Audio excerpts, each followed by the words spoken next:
այս քաղաքական հետապնդումները երբևէ որևէ ժամանակ կարծում եմ դուք էլ կհաստատեք, որ քաղաքական հայացքների համար այսքան հետապնդվող բան մարդ քաղաքացի հոգևորական երեխա, անչափահաս երեխա կանայք չեն եղել։ Ես չեմ հիշում որևէ ժամանակ, որ հոգևորականների հանդեպ նման ինչ ասեմ, բառ էլ չեմ գտնում, ասեմ որևէ չեմ ասում սենց հարձակում, սենց տերոր, որևէ անգամ նման վերաբերմունքի զրոյական մաս անգամ չի եղել հոգևորականության հանդեպ։ Մենք այսօր ունենք 4 սրբազան, ըստ էության իրանք շարունակում են ունենալ մեղադրյալի կարգավիճակ, պարզապես 3-ի խափանման միջոցը փոխված է, Բագրատ սրբազանը 12-18 արդարների հետ միասին շարունակում է մնալ ուրեմն կալանքի տակ, Նարեկ Սամսոնյանի եւ ուրեմն Վազգեն Սաղաթելյանի քրեական գործերը կան եւ դրանք շարունակում են գնալ, նույն Միքայել սրբազանի մասով մենք գիտենք, նույն մյուս սրբազանների, Արշակ սրբազանի եւ Մկրտիչ սրբազանի մասով, բայց այստեղ քիչ անց կգա 18-ամյա Դավիթ Մինասյանի փաստաբանը, հա, Լուսինեն, մենք ավելի մանրամասն կխոսենք այդ մասին, բայց ես ուզում եմ հպանցիկ անդրադառնանք նաև, որտեղ այդ մասին դեռ փաստաբանի հետ ավելի հանգամանալից կխոսենք, մենք տեսանք, թե 3 ինչ եղավ, չէ, Ուժեղ Հայաստան կուսակցության 2 կին ներկայացուցչի բերման ենթարկեցին, կանանցից մեկն էլ նորածին երեխա ուներ 1.5 ամսական եւ բժիշկները ասել էին, որ ընդհանրապես վաղաժամ ծնունդ է եղել այդ ստրեսների արդյունքում եւ այնպիսի վիճակում էր երեխան, որ ստիպված երեխային բերել էին դատարան, որովհետեւ երեխան կրծքով պիտի կերակրվեր։ Հիմա մի հատ ուզում եմ ձեզ հետ միասին պատկերացնենք, եթե նախկին որևէ իշխանության ժամանակ ես երբ որ տեսա Դավիթ եւ Միքայել Մինասյաններին, հա, ես անդադ ուզում էի ասում էի, այս տղաների դեմքը ինձ ծանոթ է, ես որտեղ եմ տեսել այս եղբայրներին, հետո հիշեցի, քանի որ ես ինքս էլ ապրում եմ այստեղ Սուրբ Աննա եկեղեցու բակում, ես հիշեցի, որ ամեն կիրակի ես այդ եղբայրներին տեսնում էի Սուրբ Աննա եկեղեցում պատարագի ժամանակ, այսպես աղոթագիրքը վերցրած աղոթ քանելիս եւ ահա ուրեմն եղբայրներից հատկապես Դավիթի հանդեպ, ով լրջագույն ուրեմն առողջական խնդիրներ ունի, ավելին Նիկոլ Փաշինյանի ախրանիկի հարվածից երեխան ստացել է գանգուղեղի փակ վնասվածք եւ ուղեղի ցնցում, երեխային պատգարակով բերել են Նայիրի կլինիկա, ինձ պատմեցին, որ շնչարգելությունից, սրտի վատ աշխատանքից երեխայի եղունգները սևանում են, հա, դե հասկանալի է, դա ուղղակի կապված է թթվածնի պակասի հետ, անբավարարվածություն։ Եվ մենք ուզում եմ հիշենք, ունենք կին մարդու իրավունքների պաշտպան, ունենք կին ներքին գործերի նախարար, ունենք կին արդարադատության նախարար, ինչ որ մի հատ արտաքին հետախուզության պետ կին, քրեակատարողականի պետ կին եւ այս էմպաթիայի, այս ապրումակցման իսպար բացակայությունը, ես մի հատ դեպք պատմեմ ու խոսքը փոխանցեմ ձեզ, մի հատ բան կար, մի հատ կիսագրագետ կին կար Բելարուսիայում, Տիխանովսկայա, ով ընդդիմության լիդեր դառավ, որտեվ Լուկաշ ամուսնուն սպանեցին, ինքը դարձավ ընդդիմության լիդեր, բացարձակ կիսագրագետ կին էր, այնքան կիսագրագետ, որ չգիտեր անգամ ԵԱՀԿ-ն ինչ է, ես շփվել եմ, տեսել եմ ԵԽԽՎ-ն ինչ է եւ այլն, այդ ժամանակ ակցիաների մասնակցելու ժամանակ Բելարուսում ձերբակալվում է 18-ամյա մեր Դավիթի Մինասյան Դավիթի հասակակից մի երիտասարդ, հետո միջազգային, ես հիշում եմ Ստրասբուրգում մենք մեզ պոկում էինք այդ երեխու համար, կռիվ էինք անում եւ այլն եւ Լուկաշենկոն զիջեց այդ երեխան Օլեշկա էր, ինչ էր, Օլեգեր ինչ էր անունը, չեմ հիշում, ազատվեց, ուրեմն այդ երեխային սենց ձեռքերի սկուտեղի վրա բերեցին Ստրասբուրգ, հիշում եմ այդ տեսարանը, ես քաղաքական հանձնաժողովի անդամ էի, բերեցին մեր քաղաքական հանձնաժողով, մենք բոլորս ոտքի կանգնեցինք, այդ հերոս երեխային ծափահարեցինք, ես ուզում եմ ասել, այս երկակի ստանդարտները, հիմա մենք տեսնում ենք, չէ, Դավիթը կարող էր մահանալ, այդ երեխան կարող էր մահանալ եւ հասկանալով դա փաստաբանը կասի 3 առաջի օրը կալանքը որպես խափանման միջոց վերացրեցին, բայց երեխան շարունակում է մնալ մեղադրյալ։ Հիմա մենք տեսել ենք Հայաստանում քաղաքացիական հասարակության ծպտունը, ձայնը, այն որ իրանք ասում են Սերժի վախտ, սենց մի բան լներ, քաղաքացիական հասարակության բոլոր ներկայացուցիչները Դավիթի նկարով մայկա կհակնեին, կգրեին մենք բոլորս Դավիթ ենք ու կպարկեին կառավարության առաջ։ Մի հատ մաշտոցի պուրակում տերև էին կտրում, սաղ դարել էին տերև ծամող։ Ուրա, ես չեմ տեսնում Եվրոպական միության դեսպանի ձայնը, ուր են, բա այդ լրագրողական կազմակերպությունները, կանանց իրավունքներով զբաղվող, նոր ծննդաբերած կնոջ են տարել, մի ձայնագրության համար, որ լսում ես, ասում ես, հա ինչ, և, որ ուզում ես ասես և, հասկանում եք, բա լավ, գիտեք, ես ինձ համար սա երկակի ցավ է, որովհետև ես ինքս ինձ մշտապես համարել եմ արևմտյան եվրոպական արժեքներ կրող անձնավորություն, լինելով եվրոպական կառույցներում, ես իսկապես հավատում էի, որ մենք այստեղ, որ Ռուանդայից մի հատ բռնաբարված աղջիկ էին բերում, մենք սենց իր հետ լացում էինք եւ Եվրոպան ասում էր, որ չի պիտի լինի բռնություն, չի պիտի լինի պրեսինգ խոսքի ազատության վրա, ես անկեղծորեն այդ ամենին հավատացել եմ եւ անկեղծորեն հավատացել եմ, որ այո, արժեքային համակարգով Հայաստանի տեղը ահա այդ Եվրոպայում է, ես ուզում եմ հասկանալ, Եվրոպան է փոխվել, թե իրականում այդ ամենը եղել է, պարզապես մենք ենք մտածել, որ այն ինչ մեզ մատուցվում է, մի հատ նայեք, քանի լրատվամիջոցի հանդեպ է քրեական գործ հարուցված, սենց բան չի եղել, նայում ենք այս մարդիկ Նիկոլը ասում է լրագրողներին դուք ամեն ինչ պետք է անեք որ ես ընտրվեմ, որտեվ ես որ չընտրվեմ դուք ֆայլաբազարում սվաղ կգսեք կամ կդառնաք հաշմանդամ կամ ձեր ոտը կջարդեն։ Հիմա ուզում եմ խոսեք այս քաղաքական հետապնդումների մասին, որովհետև սա աննախադեպ է եւ նաեւ այս տոտալ լռության մասին միջազգային կառույցների։ Եկեք գնահատենք այսպես, նման հետապնդումներ, ձերբակալություններ, բռնություններ Երբ սկսեց, վստահաբար 2018-ին չկար, չէ՞ նման բան։ Այս ռազմախով չկար, այո։ Չէ, այն ժամանակ ընդհանրապես սկզբունքորեն չկար։ Չկար, հա, ես չեմ հիշում։ Ինչու չկար։ Եվ ինչու հիմա կա, այսինքն ինչ է փոխվել։ Փոխվել է շատ պարզ բան։ Անձ, որը եկել է իշխանության խոստումներով, այդ ու նաև Արցախը պահելու խոստումով, դեօկուպացիայի հետո էլ։ Հետո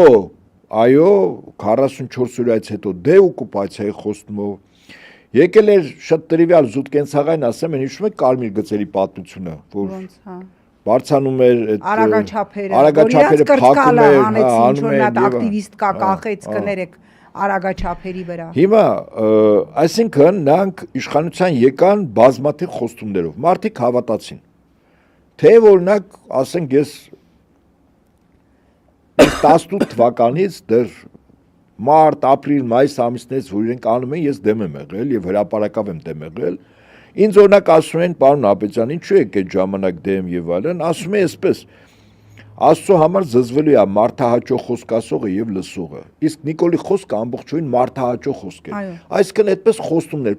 Իսկ մարդահաճո խոսքը այսօրվա քաղաքագիտական տերմինով դա պոպուլիզմն է։ Պոպուլիզմն է, դե ինքը Նոբելյան մրցանակակիր է։ Այդ առումով ինքը սկզբունքորեն անգերազանցելի է։ Չկա, երկրորդը չկա։ Չգիտեմ այլ երկրներում, բայց Հայաստանում վստահաբար չկա։ Այլ երկրներում էլ չկա, ես բազմաթիվ պոպուլիստների եմ լսել դահլիճում, Մակրոնին եմ լսել եւ բազմաթիվ այլ S կլասի հավատացեք չկա։ Այդ մեկ, երկրորդ ինքը անձ է, որտեղ ինչպես ասում են, մեկ ձեռքերով չես բռնի։ Այսինքն ինչ որտեղ անճշտություն, սուտ, կեղծիք որտեղում հայտնաբերում ես, ասենք դեռ հələ չես կարող ապացուցել։ Հա ինքը, Հիմա այստեղից հետևություն, իր տված խոստումների տրամագծորեն հակառակ իրողությունների առաջ մեր ժողովուրդը կանգնեց։ Կորուստ, կորուստ, կորուստ։ Եվ բնական է մարդը երբ որ կորստում է, նախ փորձում է հասկանալ, իսկ ով է պատճառը կորստի։ Պարզվում է, որ գնահատվում է, որ մեղավորների կամ պատասխանատուների մեջ Փաշտյան Նիկոլը թիվ 1-ն է, թեև ասենք նույն Արցախի հետ կապված ինքը ասում էր ես պատասխանատուն եմ թիվ 1-ում, բայց ես մեղավորն եմ։ Ահա, մեղավորն է։ Նույնիսկ Պետրոսը շշմեց, ասեց, բա ով է։ Ահա։ Հիշում եմ։ Ինչև իհարկե հիշում եմ։ թեև ինքը իրեն իրավունք էր վերապահել 44 օրյա ժամանակ սահմանադրությամբ իրեն չվերապահված գործառույթ անել։ Ինքը իրեն գերագույն հրամանատարի կարգավիճակով էր, գերագույն հրամանատարն է, գլխավոր չկա, բայց դա պատերազմի ժամանակ, իսկ պատերազմի ժամանակ քո երկրի օրենսդիր մարմինը իրավական ակտ ընդունի, որ դու գտնվում ես պատերազմի մեջ այս պետության հետ, դիմի ՄԱԿ անվտանգության խորհուրդ, ասի որ սա էլ ապացույցները եւ իհարկե միայն իրավական ակտից հետո ես դու քո վրա վերցնում այդ պատասխանատվությունը, իսկ մինչեւ զինված ուժերի թիմի մեկ պատասխանատու անձը դա գլխավոր շտաբի պետն է։ Հիմա ինչեւ ինքը իր վրա վերցել է ինչ-որ բաներ արել է, որ իրավունքը չուներ եւ այլն, խնդիրը դա չի։ Խնդիրն այն է, որ իր տված խոստումները տրամագծորեն հակառակ իրողություններ առաջ կանգնեցրեցին մեր երկրի քաղաքացիներին։ Այսինքն մենք ունեցանք կորուստներ։ Մարդիկ մտածեցին, գնահատեցին, կեցված դրսևորեցին եւ փորձեցին որոշակի առումով իշխանափոխություն անել։ Եվ վերջին հաշվով Արցախը պահել է քանի սերունդ։ Առնվազն 2 սերունդ, պահել է 2 սերունդ, կռվել է 2 սերունդ, արյուն է թափել։ Մեր ընտանիքները բավականին ծանր վիճակում են ապրել այդ տարիներին, ցուրտ, շրջափակում, սնունդը նորմալ չէր, երեխաները թեր սնված են։ Մենք գոնե տարիքային առումով այդ ժամանակների կրողներն ենք եղել։ Հիմա շատ բնական է, որ ժողովուրդը պահանջատեր լիներ իշխանություններից։ Իր կորսված իրավունքների, Արցախի կորստի հետ կապված բազմաթիվ խոստումներ, որ օլիգարխիկ համակարգը պետք է վերանա, եթե համակարգային կոռուպցիա լինի, ինքը պատրաստ է իրեն կախաղան հանել, գնդակալ, եթե հիշում եք, անպագորգոր բաներ, երբ որ ակնհայտ է, չէ՞ մենք այդ համակարգային կարող ենք Մարս մոլորակի վրա ենք ապրում, այստեղ ենք չի ապրում։ Ակնհայտ է, մեր տարածքը փոքր, ժողովուրդը քիչ, այդ համակարգային կոռուպցիան ակնհայտ է։ Անգամ ավելին ասեմ, մերթ մարդիկ իր գաղափարակինները, իր մտերիմները, երբ ինքը այցելություններ է, չէ՞ գնում շրջաններ։ Հա, որ մոտենում մի բան ասում են Արամի խանութներն է, հիշում եք, նախկին ոստիկանապետի, ասում է սուս։ Այս մի երկու օր առաջ էլ էլի խանութ։ Ինչը Պողոսյանը սուպերմարկետ է բացել, ասեց սուս։ Այն Արամինը չէ, խանութ չէ, ռեստորան էր, ասեց ռեստորան էր, ասում է սուս, ուր ես ասում, այդ իմ հետ կապ չունենա եւ այլն։ Այսինքն այս ամեն ինչը, ինչպես ասում են, այդ չես կարող էլի խոտի դեզի մեջ ասեղը։ Հիմա մարդիկ գիտեն եւ պահանջատեր են, բայց այս մարդը էլ պատասխանելու հնար ձևեր չունի, ինչ պետք է անի։ Ով բարձրաձայնում է, ինքը գնահատում է կամ իր շրջապատը, իրապահ համակարգ գնահատում է, այդ մարդու հետ, ասենք, ինչ կարգի հետապնդում անել։ Ձերբակալել, եթե վտանգ են զգում, ասենք, խոսքից զրկել, ճնշումներ իրականացնել։ Ես հիշում եմ Արմեն Գրիգորյանը, որ այդ բարբերաբար ես եթերներ եմ մտել, ասենք Արմեն Գրիգորյանը մեծ հաշվով, եթե ճիշտ ժամանակները գալու են, վստահաբար եմ ասում ձեզ, եւ այդ գործը վերաբացվելու է։ Արմեն Գրիգորյանի այդ առողջական խնդիրներով կամ եթերից առաջ խոսում ենք Մեհեր Եղիազարյան, որ հացադուլ, դուք պատկաստ եք լրագրող խմբագիր։ Եվրոպան ինչ պետք է աներ, 44 օր, չէ, եթե չեմ սխալվում, դուք 44 օր հացադուլի մեջ ա եղել, մարդու մահացել է։ Հիմա սա ինչ որ ցուցիչ է, չէ, ինչ որ բանի։ Եվ հետեաբար, քանի որ Փաշինյան Նիկոլը եւ իր քաղաքական խմբակը եւ իրապահ համակարգը առարկայապես հակադարձելու, հիմնավորելու այս իրավիճակի վերաբերյալ չունի, ինքը առավել ակտիվներին, ումից ինքը վտանգ է զգում, տեսական վտանգ, ոչ թե գործնական։ Ասենք կեղծում են հեռախոսային խոսակցություններ, կտրատում են, կպցնում են եւ այլն։ Սրբազանի դեպքում Մավել Գրիգորյանի հայտնի է այդ Տուշոնկա պատմությունը, էլի։ Եվ հետո դրանից հետո մարդիկ հայտնում են բանտերում։ Այսինքն հիմա ավտորիտար ռեժիմ կա Հայաստանում, որը ըստ իս հիմա վերածվում է տոտալիտար։ Տոտալիտար ռեժիմը ավտորիտարից տարբերում է շատ կարևոր բանով։ Մի կուսակցություն, մի գաղափարախոսություն, հիմա իդեպ ինքը դրան է տանում։ Այսինքն եթե դու Թուրքիայի, Ադրբեջանի հանդեպ ցեղասպանության վերաբերյալ արժեքների, սիմվոլների վերաբերյալ եւ այլն, ինքը հիմա մտցնում է իր կուսակցության մեջ մի գաղափարախոսություն, ըստ որի այլ կարծիքը հետապնդվող է, այդ տոտալիտարիզմը հենց դրանով է։ Ինքը բերում է տոտալիտար ռեժիմի, ինքը ավտորիտար ռեժիմի գլուխ է, վստահաբար, բայց բերում է տոտալիտարիզմի։ Եվ բնականաբար տոտալիտար ռեժիմի ժամանակ տասնյակ, 100, հազարավոր մարդիկ բանտերում տիլն են, կամ մեծ մասը դուրս են գալիս Հայաստանից, որ ասենք չբանտարկվեն եւ այլն։ Այո, եւ նաեւ ուզում եմ ավելացնել այդ ձեր խոսքին, որ ընդհանրապես վերջերս հրապարակվեց բրիտանական էկոնոմիստի ուրեմն վերլուծությունը ժողովրդավարության ցուցիչի մակարդակի մասով, Հայաստանը գտնվում էր հիբրիդային ժողովրդավարության, այսինքն ավտորիտար, կիսաավտորիտար հիբրիդայինը հենց դա է, որտեղ ավտորիտարիզմի դոզան բավականաչափ մեծ է, 82 երկրորդ տեղում էր, որ ինքը այն օրը Պուտինի պորտը տեղ էր դնում, ասում էր դուք իմացեք, որ մենք ժողովրդավարական երկիր ենք, ուրեմն նույն էկոնոմիստով Հայաստանը ոչ մի միլիմետր, սանտիմետր անգամ չի ավելացել, ավելին էկոնոմիստը, բրիտանական էկոնոմիստը, պատկերացրեք ինչեր կգրեր, եթե այս իշխանության ոսկե հովանավորներից չլներ իրականությունը, անգամ բրիտանական էկոնոմիստը չէր կարողացել չարձանագրել, որ իշխանությունը, կառավարությունը, իշխանությունը կենտրոնացնում է իր ձեռքը, չի պատժում ոստիկանական գործողությունները եւ հետապնդվում է այլակարծությունը այն աստիճանի, որ 32-ամյա կնոջ, ով 5 երեխա ունի, 3 անչափահաս երեխաներ, Facebook-յան գրառման համար էլ չէ,